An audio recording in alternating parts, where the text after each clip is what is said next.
Hello, everyone. On behalf of AAE Board Member and Director of Professional Development, Neil Otto, it's my pleasure to welcome you to another webinar hosted by the American Association for Employment Education. Today's topic is how to launch and sustain a Grow Your Own program. My name is Tim Newbert, and I serve as AAE's Executive Director. Please allow me to cover just a few housekeeping matters before we begin with today's topic. During the webinar, all attendees will be muted. However, you are encouraged to submit questions or comments using the Q&A or chat features of Zoom. This webinar is being recorded and will be made available to all attendees and AAE members. If your organization is not a current member of AAE, please visit our website, aaee.org, to learn more about our activities and resources. We are a professional association intent on positively impacting education through professional connections. Related to that mission, we connect the three critical groups involved with the preparation, recruitment, and retention of pre-K through 12 educators: university professionals and others who prepare educators, school system professionals and others who recruit, hire, and retain them, and of course, educator candidates themselves. We offer annual publications such as the Job Search Handbook for Educators. We conduct an educator supply and demand survey each fall and winter, resulting in a spring report. We co-host the careersforeducators.com job board with Kappa Delta Pi. We host webinars such as this one on topics relevant to our membership. We sponsor teacher scholarships and school system mini grants to support teacher pipelines. We co-host virtual education career fairs with Career Fair Plus, including a nationwide event coming up on March 31st. We co-host an annual national working group on teacher retention with Upbeat, and we host an annual conference and education career fair each fall. The October 2022 event will be held in Baltimore, Maryland. Interest in Grow Your Own programs has continued to increase as pre-K through 12 leaders seek solutions to educator shortages impacting their schools and districts. I am joined today by David Donaldson, Managing Partner at the National Center for Grow Your Own, to share his insights on creating and sustaining such programs. David previously served as Chief of Human Capital at the Tennessee Department of Education. In that role, he's launched several statewide programs, including Grow Your Own, Aspiring Assistant Principal Network, and Diverse Leaders Network. He created a free additional endorsements program in SPED and ESL for over 5,000 educators. During his tenure, Tennessee ranked #1 for prioritizing educator diversity and equity by the Education Trust. He was the lead author on the approved application by the U.S. Department of Labor to federally recognize the K-12 teacher occupation as eligible for apprenticeship. David has been a teacher in Baltimore, principal in Detroit, and administrator in New York City. David, I'll now turn it over to you. All right. Well, thank you, and good afternoon, everybody. Tim, I want to specifically thank you for having me today, and thank you to AAE for your support. And I'll speak more to your support when we get to the apprenticeship piece. With that, one of the things that I also served as was a Chief Talent Officer at the district level as well. And so the beginning of this presentation is going to focus on the work we did in Tennessee and from a state level, but please know that we will get into district level implementation when the time comes. And so be thinking as I'm talking what parts are relevant to your work, and I'm looking forward to answering questions when we get to those portions. So with that, the problems we were looking to address in Tennessee. So I was looking to removing financial barriers to become a teacher. We also had over 20% of our vacancies in the state were special ed or ESL. And so that was an issue that we were looking to fix for equity purposes and many others. We also wanted to eliminate the concept of a first-year teacher. How could we better prepare you so that you would stay longer as well as be day one ready? We had a lot of room for improvement, just like the rest of the country, when it comes to intentionally improving the diversity of our educator workforce. And then finally, we have some rural districts where their closest EPP, or educator preparation provider or program, is like an hour away or more. And we had a total of 42 EPPs in the state. So not necessarily all of them were the same level of quality as each other. So here is what we did. And I apologize, I can see that my screen is, oh, here we go. That might be better. At least better for me. What we did. So we launched a Grow Your Own grant for EPPs to apply to that featured the following components. One, there was no out-of-pocket costs for the participants, and they are paid during their clinical internship or student teaching experience. It's never made sense to me that somebody actually pays an EPP tuition to then provide free labor to a district called student teaching. All of our graduates from this Grow Your Own program would be dual endorsed in special ed or ESL. That way, the district and the EPP combined could pick, for example, high school Spanish, but then add special ed to it, or they could do middle school math and add ESL. As far as minimum of 2 years for student teaching, I'm somebody who did Teach for America, so that only required 5 weeks of student teaching. In Tennessee, the policy is for 15 weeks of student teaching or clinical internship.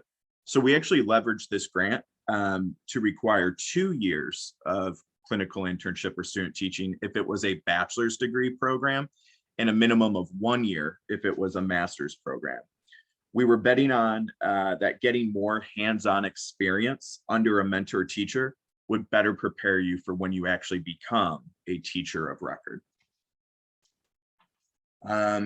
As far as how we incorporated diversity into the rubric, what we did is districts had to collect the current demographics of their educator workforce and select candidates that were more diverse than that number. And then finally, by making EPPs offer their programs online, now a higher performing EPP like University of Tennessee, Knoxville could serve aspiring educators 4 to 5 hours away in Memphis. We were also able, by going online or requiring the programs to be online, bring in out-of-state ed prep providers.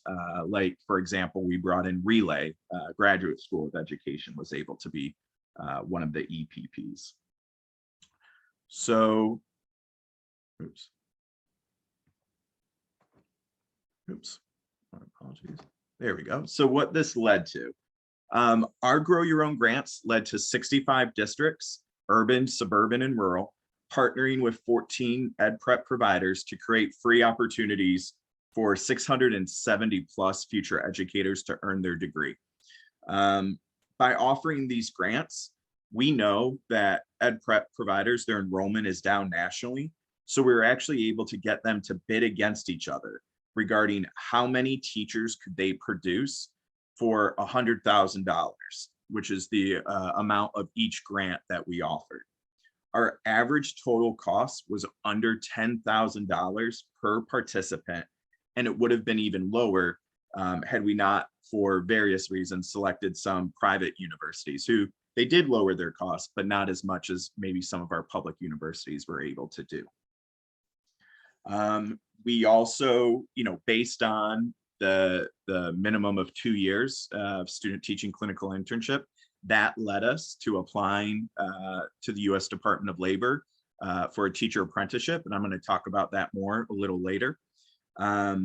We ended up seeing for our participating ed prep providers in Grow Your Own that they had increases in the diversity of the candidates they served. And since it was 14 of the 42 EPPs in Grow Your Own, we had more of our higher performing EPPs now serving more students. And then finally, when you're going to invest in these opportunities for aspiring educators, my recommendation is that you're also investing in opportunities for your current educators. And so that looks like we did Grow Your Own for current teachers. And so as Tim mentioned when introducing me, we ended up creating a free additional endorsement program for over 5,000 educators in the state with a specific focus on special ed and ESL. And so ultimately, I'm a former principal of a small high school in Detroit. It was about 308 students. And so in a situation like that, I needed folks that had multiple endorsements. I didn't have the luxury of having single endorsed teachers because I need to place you and fill, a lot of different holes in my master schedule. And so as a former head of talent at a district, I can't fill my vacancies, which obviously is goal number one. Then the next best option is having flexibility. And so allowing for folks to add these endorsements added flexibility for principals, for how they, position teachers, how they allocated them, as well as for HR departments. Another thing that we saw is that, there's been a lot of money spent on professional development in this space or micro-credentials. And with micro-credentials, and I've talked to other colleagues in other states, we didn't really see a lot of adoption in that. And with professional development, that is usually something that, oftentimes we don't know what value we're getting for it. And so when we talk to teachers, they wanted the endorsement because that actually belongs to them. That is something that goes on their permanent record. It's something that they can take with them wherever they go. And many districts happen to offer, stipends specifically for endorsements like special ed and ESL. We ended up seeing our ESL seats, once we opened it up, and I'll explain how we allocated those seats, they sold out in less than 24 hours. It was really awesome to see educators wanting to add these endorsements to their certification. As far as how we rolled this out, to get to be able to do over 5,000, we made some, things I would do differently at first, and we ended up correcting those over time. So originally we did grant opportunities by region. And so we just simply said, you need, there was, let's just say 14 districts in a region. We're looking for an EPP to provide 14 seats available and for, $125,000. And if you, for any seats, you can go above 14, you'll get like bonus points in how we score the RFP. Well, we were able to serve all 8 regions, and, at that point in time, about 120 people when we added up the bonus seats. That's a long ways off from 5,000. So we ended up moving to offering online and asynchronous programs. And so what that looked like was that we offered a $1 million grant. And we said, who is able for $1 million to adapt their program to be asynchronous, completely online. So it doesn't matter what county someone's in, doesn't matter where your EPP is located, you can serve these folks.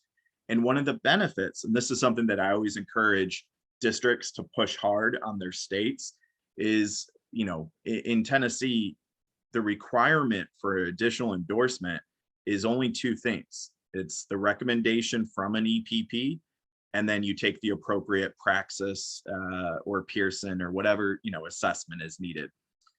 And so what that meant was it didn't require the coursework to be credit bearing. And so once things are not credit bearing, that's one of the things the EPPs run into, is that they don't usually get to set tuition. You got to talk to the provost, you got to talk to the president if you're trying to offer certain discounts or deals. But since it didn't require credit hours, then it's basically just no different than an EPP offering professional development. So we were able to dramatically drive down costs to be able to offer the up to 5,000 folks. And then as far as how we allocated the seats, what we did was, first, from an equality standpoint, every single district got 1 seat in ESL and then 1 seat in special ed. There's technically 3 different endorsement areas we offered for special ed. So everyone got 3 special ed seats, 1 for K-8, 1 for 6-12, and then 1 for another endorsement area that we have in special ed in the state. And then from there, we took districts' vacancy data, and based on what they reported for the vacancies they had in special ed and ESL, we awarded seats that way. So now everybody had the 1, and now some districts got 7 extra seats and some other districts got 2 based on what their reported needs were. And then finally, once those seats were all allocated, we actually opened it up to the general teaching public. So if you're a current teacher in Tennessee, you could then sign up for these seats. Your district may have already selected you for one of the seats they were assigned, but then if not, you have the opportunity to sign up yourself independently until the seats sold out. We also did Grow Your Own for aspiring school leaders. So with that, not every, as we know, like not every teacher wants to, become a principal. Hence why we offered the additional endorsements for current folks. And this is, of course, there's professional development and other opportunities, but from my locus of control as a human capital person, here's, what I was able to do. So Grow Your Own for aspiring school leaders, when we talk to superintendents, they would always say to us, when I have a principal opening, I have 10 or 12 people knocking down my door, all holding their admin license, all wanting the job. And frankly, I wouldn't pick any of them. Who I want is the third grade teacher who's been here for 12 years, who has the respect of her peers. She is a grade level chair. And simply because we don't pay teachers what they deserve, she is still paying off her student loans from becoming a teacher, and thus is not willing to take out more loans to get her master's degree in school leadership in order to become a principal. So we eliminated that. We said we're going to create free opportunity for folks to be able to earn a master's degree in school leadership. Every district was able to get one seat again. And then we also did a contract where, our larger districts would be able to leverage their Title II dollars and add seats if they wanted to at the same price range that we negotiated. We actually were only paying, and this is still to this day, it's just crazy to me, we were paying $6,000 per master's degree. So it was we actually paid less for the master's degree than we were paying on average for the Grow Your Own Aspiring Educator. Now, of course, these were one-year programs that plays into it versus somebody who might need 4 years to get, their bachelor's. But still, I don't know about you, I'm still paying off some loans from my master's degree. So to get $6,000, I would have paid that off a long time ago. In this case, you're not paying anything; it's free, and that's pretty awesome. And so you'll see a line that I have here. The second line: you can become a principal by reading a book. That is true in Tennessee. That sounds a little flippant, but it's technically true. And what I mean by that is there is no type of clinical internship requirement for school leadership in Tennessee. So we wanted to fix that. So as there was the credential barrier, that folks not having the master's to get their admin, but on my end, I wanted to try to increase quality of preparation. So part of this program, when I first rolled it out, was it's a free master's degree, but the individual has to shadow a principal, all day. It'll be a true residency experience. And here I am thinking that I solved superintendent's needs, and we announce it. Everyone's super excited about a free degree. And once we open up enrollment, I have 3 districts deciding to participate, 3. And so I'm, thinking I'm about to get fired because I just invested a lot of money. The state taxpayers' dollars, and my boss giving her approval. And I have 3 people to show for this. That's going to be a lot more expensive than $6,000 per degree. And so you'll see here a compromise on residency. And so I talked to the superintendent. So like, David, we love the free master's degree. That's great. But we can't afford to have somebody shadow a principal all day, because now we have to create a new position because this individual is shadowing. So they're not teaching. I have to find a teacher. We know that's hard enough. I got to pay for that person. So this actually doesn't, this is a huge cost on my end to be able to allow this luxury to happen. And so I, made a lot of sense where they were coming from.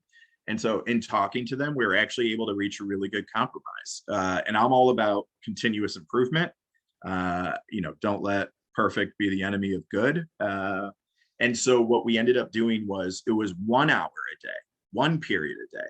that the individual would shadow a principal. And that often was done on either their lunch period or their prep period. Now, I'm the first one to acknowledge that, we don't have a strong union environment in Tennessee.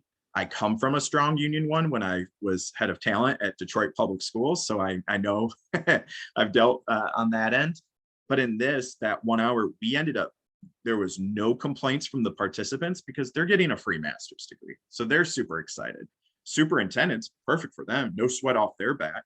And so within that week, not only did we fill all the seats, but we actually had a wait list. And unfortunately, we were actually able to accommodate a lot of the wait list by spending, once I showed the demand, we actually had put more money into it to get more folks in. The final thing you'll see is the 142 out of 147. And so one of the things in Tennessee, we have 147 superintendents. And at that time that I was there, 142 were white. And so one of my team members asked me, David, what are you going to do if every district gets one seat? What if they all pick, a white person? And I didn't have a response. And I was silent because I knew that was actually potentially true. We ended up actually having one district where the superintendent picked their own son, for example, but it's a local control state. And so there wasn't, it is what it is. So we ended up actually creating a separate program that was a free master's degree in school leadership. We called it the Diverse Leader Network. And in this case, individuals could actually apply directly to us at the state, the human capital team. So it eliminated any potential barrier that was happening at the local level and allowed folks to apply, as I mentioned, directly to us. We read every application and awesome opportunity. The first cohort was like 25 individuals. And then with ESSER, the second cohort, we're actually able to expand to, it was either 80 or 85, which was great. And with the original program, fortunately, we actually had more diverse candidates in that than even the diversity of the superintendent. So that was encouraging to see, but it was great to create an intentional program as well to help identify and improve the diversity within our school leaders, not just with our school teachers. And so now the U.S. Department of Labor, the teacher apprenticeship. So Tennessee does not have the ability to do what's called state registered apprenticeships. Iowa actually has a teacher apprenticeship. I know Pennsylvania does. I think New York State does. Iowa's will be rolling out this fall, but they've announced it. And I don't know how many participants are in the other ones, but Tennessee doesn't have the ability to do that. So we actually wrote an application to the U.S. Department of Labor to get the profession of teaching or the occupation of teaching as eligible for apprenticeship. And this is where I need to give that shout out to AAEE because they were actually one of the entities that wrote a letter of support. And so this 2415, it took us 2 presidential administrations, 4 major revisions, and 15 national letters of support, of which one was from AAEE, to get this approved. The occupation was approved right around Thanksgiving, which was great to see. And then it was the first actual program that was federally registered occurred just this past January. So super exciting. The benefit of us going through the U.S. Department of Labor is now any state can do this program. So if your school district has a program for culinary arts or for future electricians or, you name it, auto body mechanics, whatever type of CTE type programs you have, you can now have one for teaching, which is awesome. What it ultimately does is it opens up funding at both the state and local level, as well as potentially from labor. So specifically, and we'll get into this a little more later too, you'll be able to access Perkins 5 and WIOA funds. WIOA is Workforce Innovation Opportunity Act funds. And so, a state department, they're going to pass on, a lot of the Perkins funds directly to districts. You have these funds at a district level, but labor also has funds that they tend to pass through. they pass them through usually to what's known as like regional workforce agencies or regional workforce boards. So once you have an apprentice program set up, not only would you be able to allocate that same money your district uses to train kids to become the electricians, plumbers, culinary arts, IT, you name it, you be used to become teachers, but you can also potentially reach out to regional workforce boards to get funding to help pay for your apprenticeship programs, which is a great win.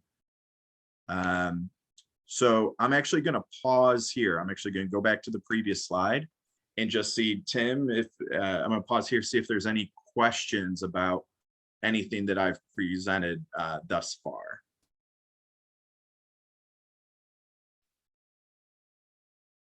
Sorry, I was muted. I haven't seen any questions come in. So if anybody does have any questions, feel free to drop that in the chat or submit it via Q&A. So while we're waiting to see if anybody's got any questions, can I just ask? So you talked at one of the first slides. You said you you in Tennessee wanted to move away from this idea of the first concept of the first year teacher. Do you feel, have these programs been around long enough that you feel like you can say whether you were successful in that effort? And I guess I'd also be interested in maybe for you explaining a little bit more what you mean. I mean, I think I know what you mean by that, but Yep. kind of explain what you mean by that and if you've seen success. Yeah, so full transparency, no, we don't have data yet that would show, we don't have lagging indicators that show this has led to higher retention or better performance out of the gate, because frankly, a lot of the folks are currently going through, their grow your own programs right now. What I can say though is two things. One, I had the privilege of actually visiting a high school that in Tennessee that had their own, like, it's called teaching as a profession. And so there was high school seniors that had gone through 4 years of this with if I'm not mistaken, it's their junior and senior year. They're actually in a early child care center that's housed at the high school. Super cool to see. And they're actually getting the hands-on experience. Whereas in year 1, it's more introduction, year 2, some observation, but year 3 and 4, they're actually getting hands-on experience. And I swear, I would have offered those students jobs now to be teachers, because they had more hands-on experience without even going to an ed prep provider, without even having a bachelor's degree, without even having any college experience. But they had more hands-on experience directly with young children that is more experience than one is required. That by most states in the country. Now I know like Louisiana, West Virginia, they have a minimum, they do 1 year, which is great. And in here, these kids had 2 years of experience. And they were more ready to be a teacher than folks coming out of an EPP, in my humble opinion. And so the other analogy we use is a sports analogy, which I'll use baseball, for example. And Tim, I think you've heard me say this one once or twice, so I apologize, but I'm a big baseball fan, really excited that the labor issues have gotten worked out. There's unions for you. Things can work out. And so Ichiro Suzuki, a former Seattle Mariner player, future Hall of Famer, there was a big controversy when he played his first season in major leagues because he actually ended up winning the Rookie of the Year. But he was, if I'm not mistaken, he was about 27, 28 years old, had played 7 seasons or so in Japanese professional baseball league. And so the debate was he really a rookie? Was it fair that he had professional level experience, even though it wasn't major leagues? Was that fair to consider him a rookie against these 18, 19, 20, 21-year-olds that have only played in the minor league system? Well, who didn't care?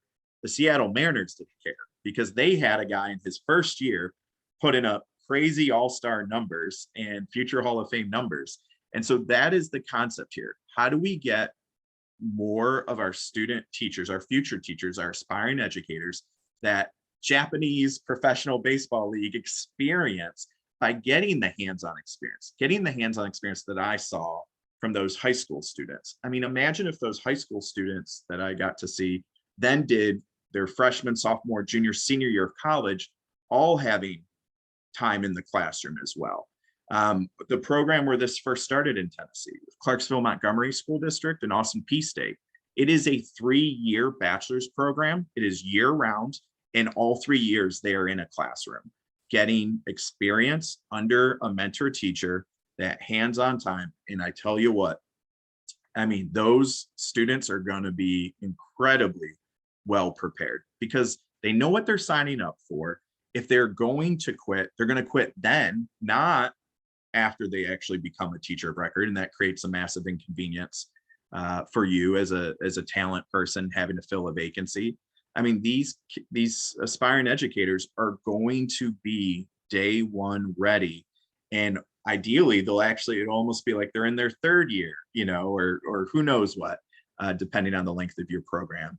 And I think that's all kids, you know, all students deserve the best teacher possible. And so that was our thought, was how do we eliminate the concept of a first-year teacher? And so I'm a big sports person, and we just thought 15 weeks isn't enough. 5 weeks wasn't enough for me as Teach for America. We need more time getting that hands-on experience, leveraging the expertise of our mentor teachers in each and every one of our districts. Thank you, David. So I haven't seen any questions or comments come through, so I guess you can move to your next slide. All right. Let's see here. There we go. All right. Move this. All right. So this slide, as you see it, it says technical assistance process. This is the slide. This is a slide that I use for my nonprofit, the type of work that we support districts, but this is the one we're going to spend a lot of time on, about how you approach either growing or expanding your grow your own program, as well as touching on the apprenticeship. So my first piece of advice is you pull your vacancies. Let's see specifically what are those endorsement areas that we currently are trying to fill. Just like I was trying to fill special ed and ESL, that is where you want to start. With that, you want to combine it with historical trend data on turnover and identify, look, I have this many teachers that are eligible for retirement in the next couple of years. What are their endorsement areas? What is my historical retirement data? What is my historical turnover data? And looking, it's not just how many people are leaving. I really strongly recommend you attack it from an endorsement area approach. With that, you then want to start identifying who is the talent that I already have within my district. So consider reaching out, setting up a form or some type of engagement for your principals. I would start with my high school principals, because high school principals can identify, here's the graduating high school seniors who I have, who I think could be great teachers. And then also all principals are able to recommend paraprofessionals, cafeteria workers, bus drivers.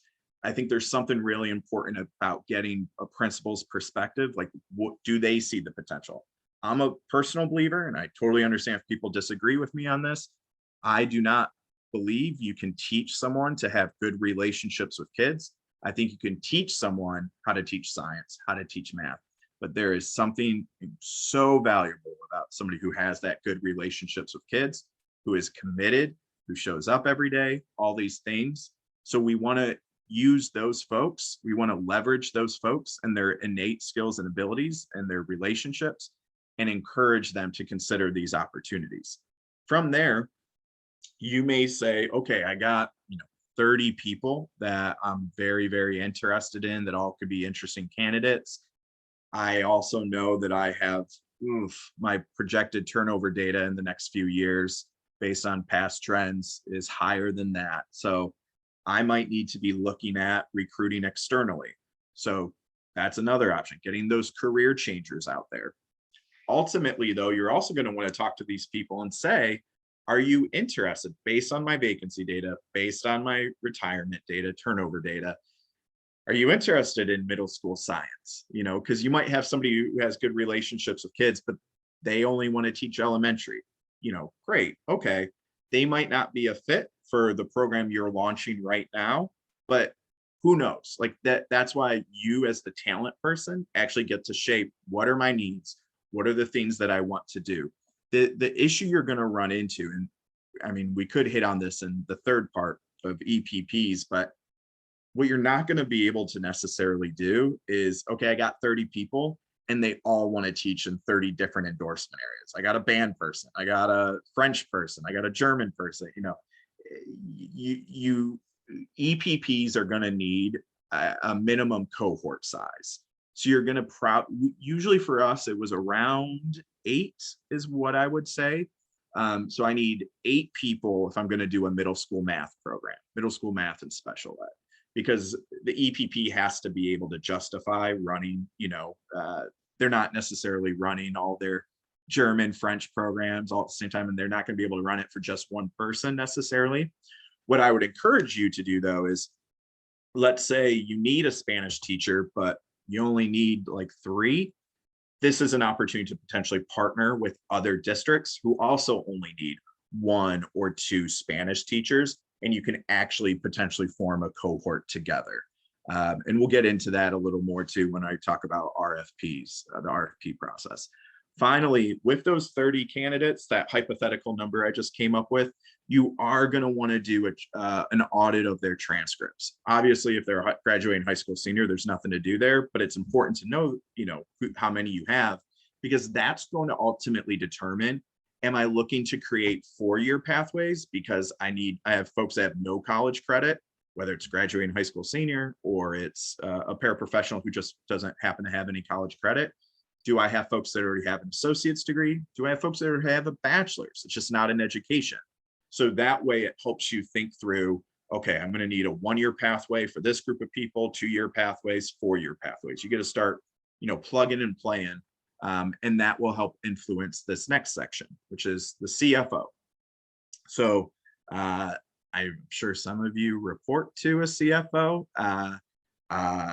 And so I say this, I know it's being recorded, but I don't work in government anymore, so I can say it. I've dealt many times with CF no, and I hope that's not your situation. But if it is, I will help try to overcome those immediate no's and turn them into a yes. So the first thing you want to do, the number one thing you want to do is have your vacancies, because if you have vacancies, those are budgeted positions. What are they doing with that money? So hypothetically, let's just say the average teacher salary in your district is like $47,000. Let's just say. And so let's round that up with fringe benefits to 60. Or I might be, you know, doing like a 30% fringe, but it's always better to be higher, higher in your budget than come in under budget for this purpose, for forecasting. And so if I have 60K to play with, if I mention that we were able to do our grow your own folks for less than $10,000 per person, I have 60K. I have 1 teacher vacancy. I have 60K sitting there, and I know I'm not going to be able to fill that position. It's now, you know, well, let's just be honest. It's March right now. If you have a vacancy right now that's been unfilled all year, you're not filling it now. So what did we do with that money? Let's use that money.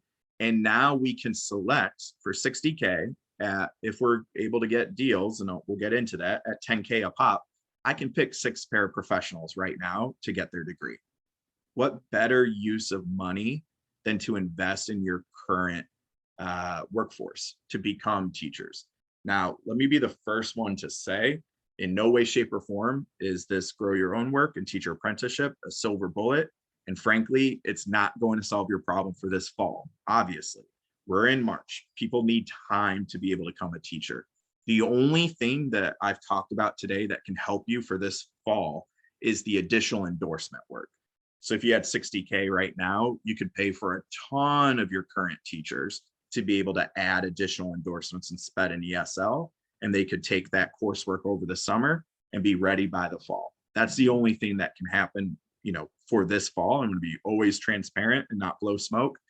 But if you're not investing now and grow your own pipelines, the problem, as you all know, is only going to get worse. So we work with CFOs, start with that, the vacancies, use those dollars. Of course, In a perfect world, you end up filling all those positions, and that's not a sustainable funding source. Totally get it. But that's where you always start. From there, we're going to be looking at other general state dollars. And then we recommend you look at Title II, specifically Title II, I would say, for the aspiring school leader work, although it can be used for aspiring educators. Here's a steal. So I mentioned about SPED and ESL many times. It was a top 20% of our vacancies for those two areas. It's an equity issue. It's the right thing to do, but also it allows you to leverage IDEA for special ed endorsements and Title III for the ESL endorsements. So now all of a sudden you're able to pay for up to 50% of your program because it's a dual endorsement program with IDA or Title III. We actually ended up having one of our Grow Your Own partnerships. It was super cool to see. They actually chose special ed as the main endorsement area. The district and the EPP agreed to that. And then ESL was the other one they did. So all of a sudden that entire program could have been paid for with just IDA or Title III funds. From there, the new thing with the apprenticeship, which I already talked about, is once you have a Grow Your Own program in place, and we'll get into that a little more soon, you can now also potentially leverage Perkins 5 and the WIOA funds. So, if you're thinking like so many districts, they see July 1st coming around the corner, and it's that hurry up and spend down of your title funds, of your IDA funds, whatever it may be. Or you might want to look at how much money is being spent on special ed professional development and how are you measuring its effectiveness? Would it be a better use to spend IDA funds on having teachers add additional endorsements? So things you might want to consider. From there, once you know how much money you are working with, I mentioned in Tennessee, we offered $100,000 grants. We technically over 2 RFP cycles offered 65 $100,000 grants. Once you know the amount of money you're working with, then we work with procurement to set up that RFP. So you may decide, okay, we're going to do 3 grants of $40K each. We're going to do 1 grant for $20K. Like, who knows? Everybody's different in this scenario. And you may decide in your RFP for these 3 grants of $40K. We're looking for 1 provider to do high school math and ESL. We're looking for 1 just to do elementary and ESL. And then we're looking 1 to do middle school English with special ed. And so for 40 grand, you tell me, and it's what I like to say, it's the opposite of that old TV show, Name That Tune. So Name That Tune, for those who may not remember, you'd hear part of a song and someone say, first someone say, I can name that song in 4 notes. Someone else, I can name it in 3. And so we did the opposite. We would say for 100K, or in this case, 40K. How many middle school, English and special ed teachers can you produce for 40K? You have to be willing to work outside of your current EPP partners, because otherwise you're just, what I'm seeing in some places across the country that are doing this work. And I want to always encourage people that are doing this work, because there's nothing more important than ensuring every child has the teacher they not only need, but deserve. But why not cast a wider net? Why not see what else is out there? Because if I can get for 40K, somebody offering me at $10,000 a pop, versus currently I would have to pay $25,000 per person, that you're gonna, competition is key here. And there's nothing wrong with not picking the lowest bidder, right? You may intentionally be like, no, this is, although I'm paying $14,000 per person, this EPP is the absolute best at middle school math, and I'm willing to pay the extra money. Awesome, good for you. Like, that's true empowerment, is having choice. And so that's part of our job and the work we do, is we encourage folks, cast a wide net. We have EPPs lined up across the country that we let them know when an RFP's going up and they're ready to apply. And I'm really excited to see more EPPs become innovative in this space. So the next section, EPPs, perfect segue. We also, one of the things that we do it with our work, extensive engagement. So what that really means is it's, enrollment, as we know, is down across the country and ed preps. You know that better than I do because you're living it every day when you're calling them, seeing if they have anybody that will be graduating this spring that you can hire. We strongly encourage leveraging that 40 grand, that 100 grand, whatever amount of money you have, to have them make programmatic changes. If policy in Tennessee is 15 weeks of student teaching, EPPs in Tennessee are doing 15 weeks of student teaching. We said, no, we have the money. You have drops in enrollment. We have the students. The district has the future students, the future aspiring educators. So we're going to require these certain things. You let us know if you can meet it, because there'll be some EPP that can. So we're going to require it to be minimum of 2 years student teaching. We're going to require that dual endorsement in either special ed or ESL. We're going to require your program to be online. All these different things. One of the things with the online too, as I mentioned, University of Tennessee Knoxville can now serve people all the way in Memphis, is, it's not practical necessarily for someone who's making $18,000 to $24,000 a year to drive 2 or 3 days a week to an EPP. In the rural cases I mentioned, some are in deserts where it's an hour away, but online allows for folks to do it on their own time, or at least be more conducive to their schedules. So that's just something to consider. So there's various programmatic changes you can request as part of it. And, when we first launched this grant, you better believe, just like I did with the principal one, I was praying that somebody would apply. We took the whole, if you build it, they will come approach, but it's a lot easier watching that line in a movie versus having to live it yourself. But fortunately, with the first grant we did, we ended up having about give or take 20 something districts and 7 EPPs.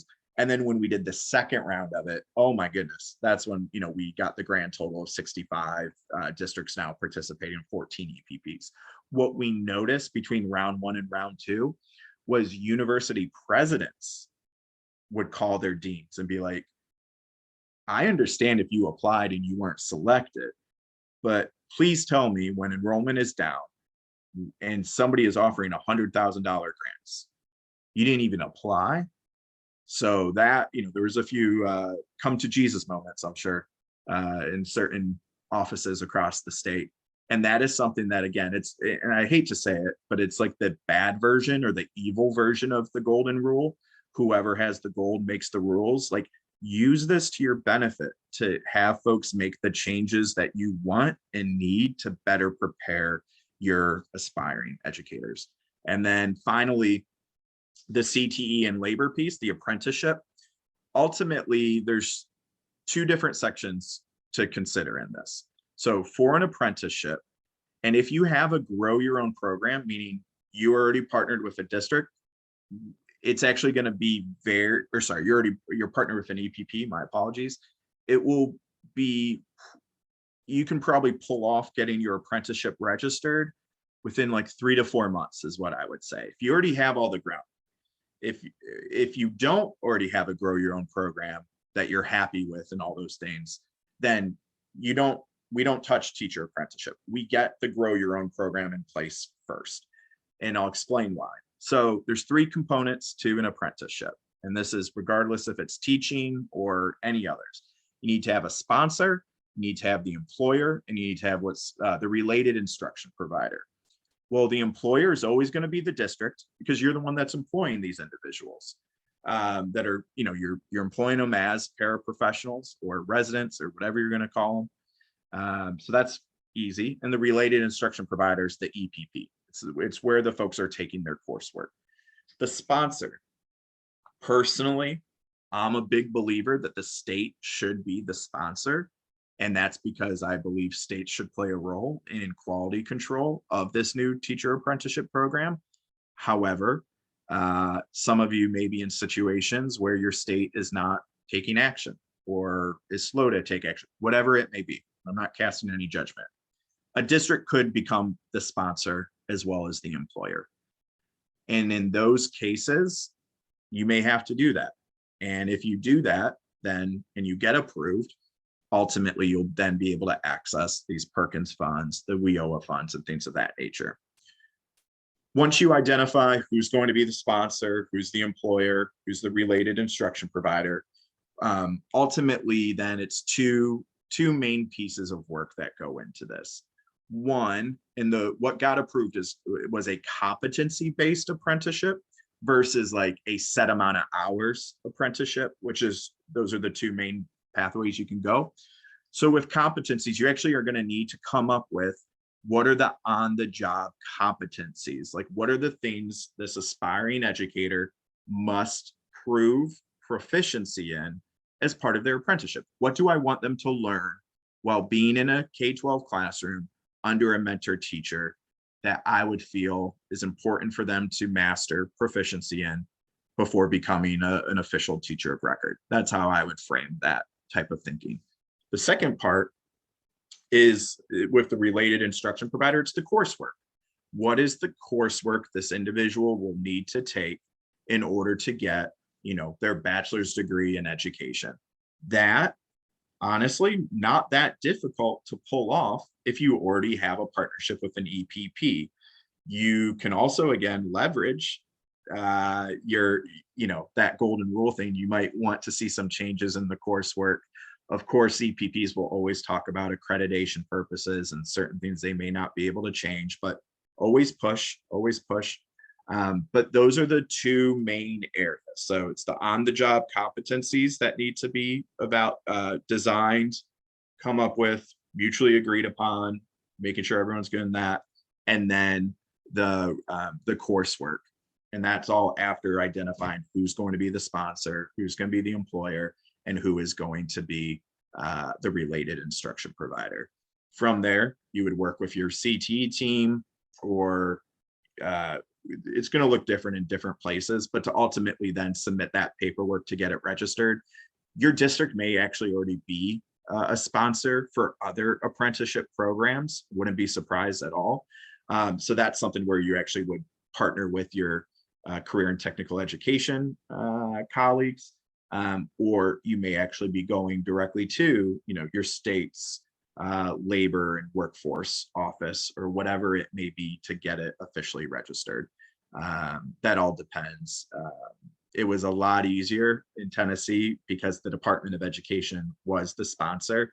So we were just able to make a quick phone call to the Labor Department, our colleagues at the state level, to get things through. And it will potentially obviously be a little harder from a district to potentially have to do that, but it's worth it for various reasons, and it will help you in the long run. So I will stop there. I will just go to my last slide, which is my contact info. If there's any questions about what to be thinking through as you're looking to launch or expand, I'm happy to take them now, but I don't think there's too much time, but I'm happy to. But please, please, please shoot me an email. That info email goes directly to me. I'm happy to meet with anyone at any time to talk about this work. Thank you so much, David. I'm not seeing any questions or comments, but a lot of amazing information there, and lots of gems. Not so hidden, but there was so much volume there. I'm looking forward to watching this recording and picking it apart in all the best ways possible. Just I especially as you highlighted, I think it's worth reiterating the funding source awareness and being, not trying to take advantage, but just being reasonable and about looking for every opportunity to put this kind of program in place and or expand it. So IDEA funds, Title II and Title III, all great things to keep in mind. So I think before we got started, David, you said I don't think this is an hour of, I don't think I have an hour of material, but look at this, we're 3 minutes before the hour. So thank you so very much for taking the time to spend with us today and giving us this great information. And thanks to all of you for attending. And we will get the recording out and up on our website as soon as possible. But and I think Luke will make sure you're alerted when it's made available. But thank you again, David, so much for your time today. Thank you. I appreciate it.